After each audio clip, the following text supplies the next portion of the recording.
गया खरी हो हमर यार मनावा तो एक बेर बात कर लगे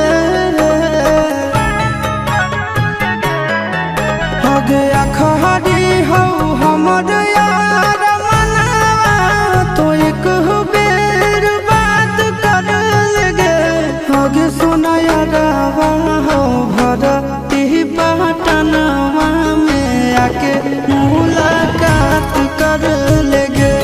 आगे सुना यारवा हो भरती पटनवा में आके मुलाकात कर लेगे आगे चली जाइबौ छोड़ी के दुनिया विदाई अपने हाथ कर लेगे आगे सुना यारवा हो भरती पटनवा में आके मुलाकात कर लेगे आगे सुना यारवा हो भरती पटनवा में आके मुलाकात कर लेगे।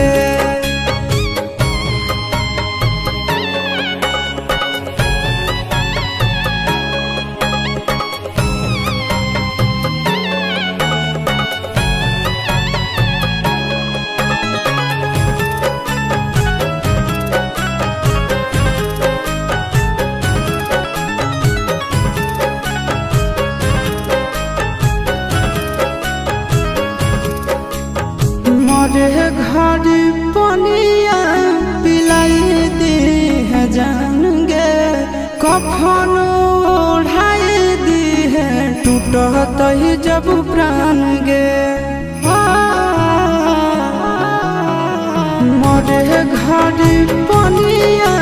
पिलाई दी है जान गे कफन ओढ़ाई दी है टूटत ही जब प्राण गे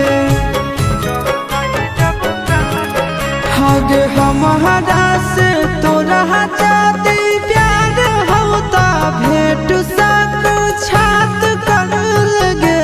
आगे सोना यारवा हो भरती पटनवा में आके मुलाकात कर लेगे आगे सोना यारवा हो भरती पटनवा में आके मुलाकात कर लेगे।